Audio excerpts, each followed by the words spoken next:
In this chapter, this is chapter number 3, equation of motion of inviscid fluid.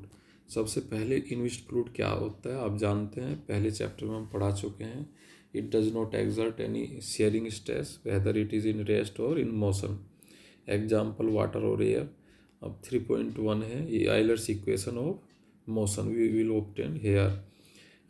Let us take a fluid element and u v w be the velocity along x direction, y direction, z direction respectively, and delta x, delta y, delta z be the length of the edges of the parallelepiped in x direction, y direction, and z direction.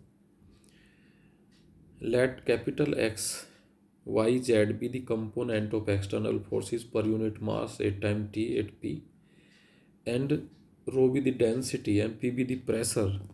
It depends on X, Y, Z. Therefore, it is function of X, Y, Z.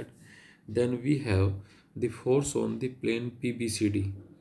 और यहाँ press force कितना होगा, pressure into area, P delta Y delta Z, तो F X Y Z delta Y delta Z. अब इसी तरह से force on the face P dash C dash D dash B dash, तो इसमें x में वेरिएशन आ जाएगा, F X plus delta X Y Z delta Y delta Z.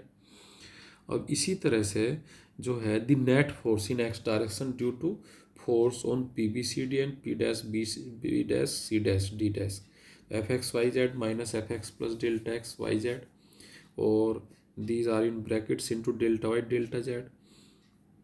So now applying the Taylor's theorem to first approximation, so you will get the net force in x direction minus del p upon del x delta y delta z. Now the mass of the element कितना होगा, rho density into volume, rho delta X delta Y delta Z.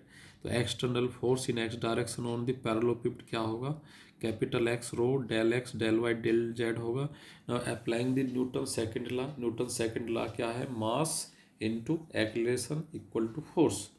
तो यहाँ पर apply करते हैं the equation of motion, इस तरह से प्राप्त करेंगे हम। in x direction, mass into acceleration in x direction equal to sum of the external forces or component of forces. Now we go to next page, component of external forces in x direction। तो यहाँ पर ये equation मिलेगी आपको। तो rho del X del Y del Z D upon D T equal to capital X rho del X del Y del Z minus del P upon del X del Y del Z. अब del X del Y del Z is volume, it is arbitrary, therefore it is small, therefore it is common in both, now it is non-zero, therefore you will get rho del d upon dt equal to capital X minus del p upon del x, or du upon dt equal to capital X minus 1 upon rho del p upon del x. This is equation first. So this is known as the equation of motion, Euler equation of motion in x direction. In a similar way, you can obtain the equation 2 and 3, Euler equation of motion in y and z direction respectively. Now, applying, a relation in the previous chapter, locon, convective and material derivative, d upon dt, del upon del t plus q dot del। तो apply करते हैं यहाँ पर, तो आपने जो है Euler's dynamical equation of motion Cartesian form में प्राप्त कर लेते हैं 4, 5, 6। अब इसे जो इक्वेशन 1, 2, 3 को है, इसे वेक्टर फॉर्म में लिखना है आपको। तो सबसे पहले let Q, you know that q equal to u iota plus vj plus wk, they are usual notation। capital F equal to capital I plus capital yj plus zk, then since del p equal to I del p upon del x plus j del p upon del y plus k del p upon del z, now multiplying in 1 and 2 3 I j k respectively and adding them, then you will get dq upon dt equal to f minus 1 upon rho del p। equation 7 is called the Euler equation in vector form of motion in vector form। अब जो है इसमें क्या हुआ, dq upon dt को भी उसी तरह से लिख दे, कन्वेक्टिव लोकल और मटेरियल डेरिवेटिव की फॉर्म में लिखते हैं। तो 7 में हम अब dq upon dt की वैल्यू रखते हैं, तो यू विल गेट 9 अब 9 में जो मिलता है हमें, इसमें del Q upon del T plus Q dot del Q equal to F minus one upon rho del P मिलता है। तो हम जो ये मध्यम टर्म है क्यू डॉट डेल क्यू, इसे रिप्लेस कर सकते हैं किस तरह से, इस फार्मूले से। If A and B two vectors, previous chapter में आप देख सकते हैं वेक्टर का कुछ पोर्शन दे रखा है उसमें, 1.7 पेज पे ऐसे आ दिए। If A and B two vectors then we have gradient A dot B equal to A dot del B plus B dot del A plus A cross curl B plus B cross curl ए।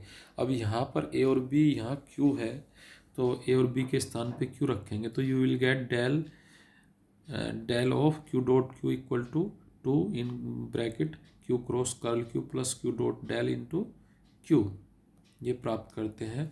और ये value आप equation 9 में रखने के बाद आपको equation मिल जाती है del Q upon del T minus Q cross curl Q equal to F minus one upon rho del P minus one upon rho del Q square मिल जाती है in vector form. Continue to next page. Now in this page, this is section 3.1a। इस page में हम equation of motion of inviscid fluid by flux method प्राप्त करेंगे और vector method से। इसमें क्या किया है हमने, let V be a volume ले लिया हमने of the incompressible fluid enclosed by a surface S. Now by Newton's law, second law of motion, the total force acting on this fluid equal to rate of change in linear momentum. यहाँ पर Newton second law of motion apply करेंगे, जो है total force acting on this mass fluid equal to rate of change in linear momentum. यहाँ linear momentum का इस्तेमाल होगा। जैसे हम एक गुब्बारे में हम पानी भर देते हैं तो पानी जो है प्रेशर डालता है सरफेस पे, तो वही थ्योरी यहाँ पर ली गई है। तो इस पर कितने फोर्स काम करेंगे, देयर आर 2 फोर्सेस। पहला क्या, नॉर्मल प्रेशर थ्रस्ट, दूसरा क्या है ऑन द बाउंड्री, दूसरा क्या दी एक्सटर्नल फोर्स एफ पर यूनिट मास, जो एक्सटर्नल फोर्स उस पर यूज़ किया, उसे अगर दबाया जाता है, ठीक है, जो गुब्बारा है, तो जो एक्सटर्नल फोर्स उस पर यूज़ किया गया है, या तो ये जो है पर यूनिट मास 2 फोर्स काम करेंगे। अब let rho with the density of the fluid and D with the volume of the element and closed by the surface delta S.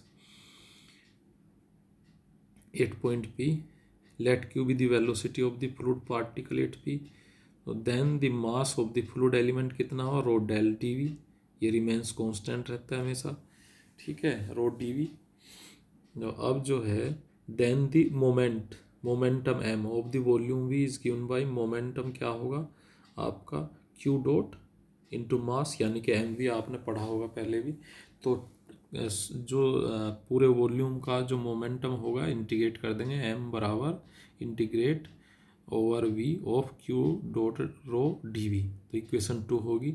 अब इसका time rate of change of linear momentum कर लेते हैं। जैसे ये है ना न्यूटन्स लॉ में हम क्या करेंगे, rate of change in linear momentum किसके बराबर है, total force acting on this mass fluid. तो लीनियर मोमेंटम क्या हो गया, तो आप ये equation D M upon D T equal to D upon D T of the volume V Q rho D V, इसका जब हम इंटीग्रेट करते हैं तो ये हो गया आपका in integration D Q upon D T into rho D V plus integration of over the volume V Q T upon D T rho V. अब ये तो जीरो हो जाएगा क्योंकि रो वी हमने एक तरह से कांस्टेंट लिया है। तो आप केवल D Q integration of V over V D Q upon D T rho D V, integration over V of D Q upon D T rho D V प्राप्त करते हैं। तो इस तरह से इक्वेशन 3 मिली आपको। अब जो है हम फोर्स निकालते हैं। Now the total force on the volume is given by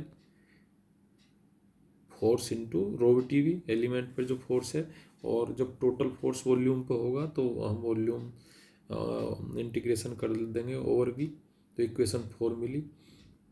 अब एक और फोर्स काम कर रहा है जो आपका नॉर्मल प्रेशर थ्रस्ट है ऑन दी सरफेसेस। तो ये क्या होगा, क्योंकि integration P pressure into D S और N normal, Negative sign is taken because surface force acts inward and n is unit vector along outward normal. तो ये negative sign लिया गया इसी तरह से। अब ये जो है बाई गॉस डाइवर्जेंसी थ्योरम से कन्वर्ट करते हैं, क्योंकि गॉस डाइवर्जेंसी थ्योरम क्या है, ये सरफेस इंटीग्रल को वॉल्यूम में और वॉल्यूम को सरफेस में चेंज कर देती है। तो हमने इसे वॉल्यूम में चेंज किया तो integration over V of del P D V बन गया। तो यहाँ से अब आप यूज कर से सकते हैं न्यूटन सेकंड लॉ। तो यहाँ पर तो ये हो गया आपका जो टोटल फोर्स कितना हुआ आपका acting on the volume, integration of F rho D V over V minus integration of del P D V over V equal to integration of F rho minus del P D V over V. Equation 5 obtain कर लेते हैं। अब 1 implies that, अब equation जो आपकी क्या है लगाते हैं, टोटल क्या है, Newton second law, total force acting on this mass of the fluid और rate of change of in linear momentum. तो यहाँ पर दोनों रखते हैं इस तरह से, और ये क्योंकि वी आर्बिट्रेरी है तो इससे आपको मिलती है आपकी rho D Q upon D T equal to F rho minus del P, और you can write D Q upon D T equal to F minus 1 upon del P, तो which is known as the Euler's equation of motion by flux method. Now continue to next page 11. अब इसी तरह से ये आप कर लेंगे जैसे अभी Euler's equation of motion vector form में प्राप्त की थी, उसी तरह से यहाँ लैम्स हाइड्रोडाइनमिकल इक्वेशन ऑफ मोशन प्राप्त कर लेंगे with the help of vector quantities and जो पहले फार्मूला बताया उसके माध्यम से। ठीक है, अब नेक्स्ट है 3.1 B, conservative field of force. Conservative field of force क्या होता है, इसकी डेफिनेशन बताई गई है। In a conservative field of force the work done, conservative field of force में क्या होता है, the work done by the force F of the field, जो वर्क डन है, जो फोर्स द्वारा वर्क डन किया गया है of the field in taking a unit mass from one point two another point two other point is independent of the path of motion.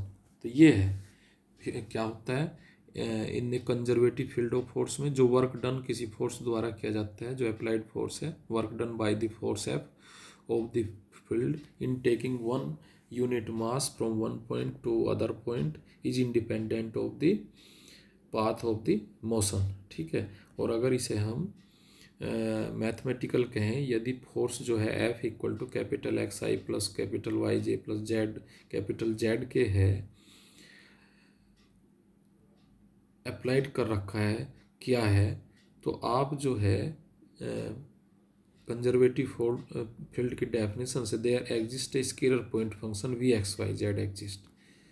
यहाँ V क्या है, पोटेंशियल एनर्जी को रिप्रेजेंट कर रहा है। Then there exist scalar point function V X Y Z exist such that capital X D X plus Y D Y plus Z D Z equal to minus D, और इसे ये कर सकते हैं F dot D R dot product में minus del V D R, तो D R is non zero, therefore you can write F equal to minus del V, तो so that X equal to minus del V upon del X, Y capital Y equal to minus del V upon del Y, Z capital Z equal to minus del V upon del Z. तो V set to be force potential और it measures the potential energy of the field. Negative sign is taken, flow is higher to lower, इसलिए minus लिया गया है। अब जो examples हैं वे आप एक्सटर्नल के लिए करें या कुछ जो डू अकॉर्डिंग टू बुक, ये नेक्स्ट है 3.2 ए 3.2 बी, तो ये आप जो है बुक से कर सकते हैं। ठीक है, तो थ्योरम 3.2 सी इम्पोर्टेंट थ्योरम है। If the motion of an ideal fluid, ideal मतलब inviscid fluid, non viscous fluid, if the motion of ideal fluid, और इनविस्ड फ्लूइड की डेफिनेशन बताइए शुरू में, if the motion of an ideal fluid for which density is a function of pressure. अब इसमें ये देखेंगे हम क्या क्या दिया है।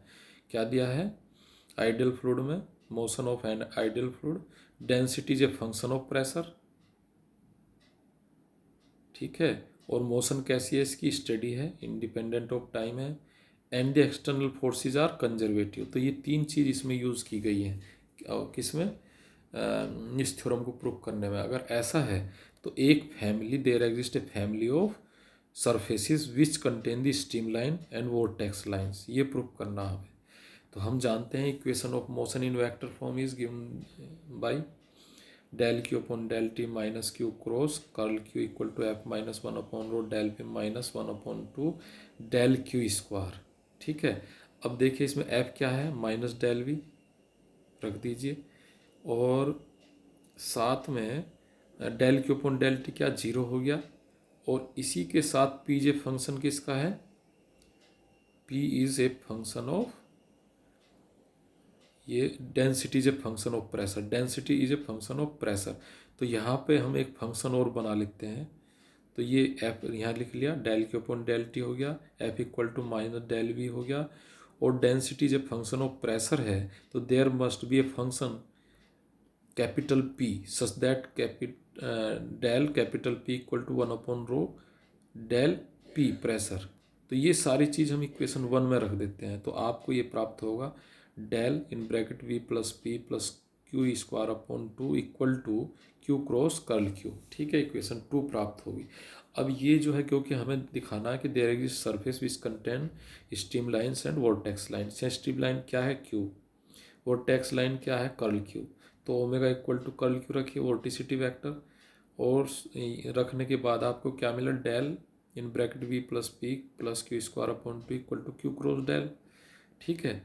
अब ये चूंकि v plus P square plus Q square upon to, इसे डेल एफ, आपने पढ़ा होगा कि अगर कोई सरफेस बीएससी फर्स्ट ईयर में ज्योमेट्री में वेक्टर में F X Y Z equal to C दे रखा है, तो उसका नॉर्मल वेक्टर क्या होगा, डेल एफ नॉर्मल वेक्टर होगा। तो इसीलिए हमने N equal to del V plus P plus Q square upon two ले लिया है, ठीक है। तो हमें इक्वेशन क्या मिली, N equal to Q cross omega. अब जो है एन जो है del V plus P plus Q square upon two है, तो यहाँ पर सरफेस क्या मिल जाएगा, V plus P plus Q square upon two equal to C मिल जाएगा, ठीक है। और इससे अब जो n equal to Q cross n क्या, डेल एफ, यानी कि यहाँ पे क्या, del V plus P plus Q square upon two. तो अब यहाँ पे मल्टीप्लिकेशन, क्योंकि नॉर्मल दिखा देंगे, एन डॉट क्यू और एन डॉट ओमेगा से मल्टीप्लिकेशन करेंगे, तो ये आपके जीरो आ गई, ठीक है, क्योंकि सेम वेक्टर है, दे आर पैरेलल, तो जीरो हो गया दोनों में। तो n dot Q equal to zero, n dot omega equal to zero. Now we go to next page 12। Now it means n is perpendicular to both q and omega. अब जब n perpendicular है q और omega, और q और omega का अगर हम cross product करें तो किसके, एन के पैरेलल होगा। तो वी नो द डेल्टा भी is perpendicular to the surface F constant, thus from N equal to del V plus P plus Q square upon two. तो we have N is perpendicular to the family of surfaces V plus P plus Q square upon two equal to C. अब चूँकि Q cross omega किसके, surface के परपेंडिकुलर होगा, तो इस ये दोनों ही Q and omega separately are both tangential to the surface होंगे। तो therefore V plus P plus Q square upon two equal to C contain stream lines है वोर्टेक्स लाइन्स, ये प्रूफ हो चुका है। अब जो भी एग्जाम्पल्स है जो आए हुए हैं मेरठ यूनिवर्सिटी में, आप उन्हें एक्सटर्नल की तैयारी के लिए बुक से कर सकते हैं। अब जो है नेक्स्ट है 3.5 इम्पल्सिव एक्शन। इम्पल्सिव एक्शन क्या होती है, सबसे पहले आपने कहीं तालाब के किनारे एक डला अगर तालाब में के पानी में फेंक देते हैं, तो उसमें जो है वेव्स उठती हैं, और जो ऐसी लगती हैं जो किनारे की तरफ मूव कर रही हैं, और वे जाकर किनारे से टकराती हैं। तो एक इम्पल्सिव फोर्स मिलता है हमें, ठीक है। तो यही थ्योरी यहाँ पर ली गई, इम्पल्सिव एक्शन क्या होता है, वे इम्पल्सिव एक्शन हो रहा है जाके। तो लेट सडन वेलोसिटी चेंजेस, जो सडन वेलोसिटी चेंज होती है, अगर हम एक पत्थर करते हैं, let sudden velocity changes be produced at the boundaries of an incompressible fluid. ठीक है, जो सडन वेलोसिटी चेंजेस भी होती हैं वे प्रोड्यूस करती हैं बाउंड्री पे ऑफ इनकम्प्रेसिबल फ्लूइड, ये इम्पल्सिव एक्शन होता है, कहलाता है। ठीक है, और या दैट इम्पल्सिव फोर्सेस, जो इम्पल्सिव फोर्स अप्लाई करते हैं, be made to act to its interiors, interior में जो हलचल पैदा करता है वहाँ भी वो इम्पल्सिव एक्शन बनाता है। तो ये आपकी डेफिनेशन होगी इम्पल्सिव एक्शन की। आगे भी, then it is known as that the impulsive pressure at any point is same in every direction. जो ये इम्पल्सिव एक्शन उत्पन्न होता है, तो ये क्या है, इम्पल्सिव जो प्रेशर उत्पन्न होता है इसमें, impulsive pressure at any point is same in all direction, every direction. ठीक है, अब ये हम इसी तरह से हम इम्पल्सिव फोर्स से इक्वेशन ऑफ मोशन प्राप्त करेंगे। 3.6 है, तो equation of motion under impulsive force vector method है। अब इस फिगर में देखिए, लेट पी बी ए पॉइंट, यहाँ पर आई इम्पल्सिव फोर्स एक्टिव करते हैं, यानी कि एक पत्थर फेंकते हैं, तो जो वेलोसिटी Q1 में है वो Q2 में चेंज हो जाती है, और V be a volume enclose by the arbitrary surface S, और n क्या है, नॉर्मल यूनिट वेक्टर है, delta S be the small element of the surface. Now proof करते हैं, let V be the volume of an incompressible fluid, ये मैं बता चुका है, enclosed by the arbitrary surface S. Let I be the impulsive force, body force per unit mass. Let this impulsive changes the velocity at p rt of v instantaneously from q1 to q2, and let it be produce impulsive pressure on the boundary s. Let omega denote the omega tilde denote the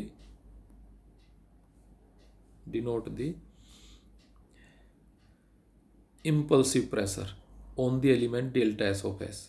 Let n be the unit outward normal vector to s, and rho be the density of the fluid. Now applying the Newton's second law for impulsive motion, so we have total impulsive applied equal to change of momentum. जो force total applied किया आपने वो change of momentum के बराबर होता है, ये आपका न्यूटन सेकंड लॉ है। तो देयर फोर्स क्या क्या अप्लाई हुए आपके, एक तो external force V I rho D V, दूसरा जो इम्पल्सिव फोर्स उत्पन्न होता है इसमें, इम्पल्सिव जो प्रेशर है प्राप्त, इसमें इम्पल्सिव प्रेशर उत्पन्न होता है, तो ये इसकी दिशा क्या होती है, इसमें अपोजिट होगी एक्सटर्नल के, तो we taking the negative sign here, तो integration of N W D S over S equal to change in momentum, है ना, इंटीग्रेट कर देते हैं इसका, over V rho Q2 minus Q1 D V, equation 1। Now जो एस है उसे वी में कन्वर्ट कर देते हैं with the help of Gauss divergence theorem, और we get integration of V I rho minus del omega tilde minus rho Q2 minus Q1 D V equal to 0, और we is arbitrary है, तो ये equation आपकी प्राप्त हो जाती है, equation of motion which is obtained with the help of impulsive action, impulsive forces। तो Q2 minus Q1 equal to I minus 1 upon rho del omega tilde. अब इस तरह से, ठीक है, सिंस वी इज आर्बिट्रेरी। अब इसमें कुछ केसेज हैं, पहला केस इसमें कर दिखाते हैं, तो कोरोलरी 1, इसमें 4 केस हैं, आपको बाकी केस आपको स्वयं करने हैं। ये पहला केस दिखा रहा हूँ, अगर एक्सटर्नल इम्पल्सिव बॉडी जो आप थ्रो करते हैं वे 0 ले ली जाती है, I equal to 0, capital I equal to 0 ले ली जाती है, और तब क्या होता है, तो टू इक्वेशन आपकी हो जाती है यार, तो आई इक्वल टू 0 ले लिया। अब दोनों तरफ हम डेल डेल ले लेते हैं, तो डेल क्या बनाए, del Q2 minus Q1 equal to del minus 1 upon rho del W. अब यहाँ पर del dot Q2 minus del dot Q1 कैसी है, क्योंकि फ्लूइड इनकम्प्रेसिबल है, तो ये equation of continuity that becomes 0, तो minus 1 upon rho del square rho omega tilde बचा, तो क्या बनाए, del square omega tilde equal to 0, तो ये लाप्लास इक्वेशन सेटिस्फाई होगी किसके द्वारा, आपके जो इम्पल्सिव प्रेशर है। ठीक है, तो इसी तरह से आप corollary 2, corollary 3, corollary 4 कर सकते हैं from the book. Thank you.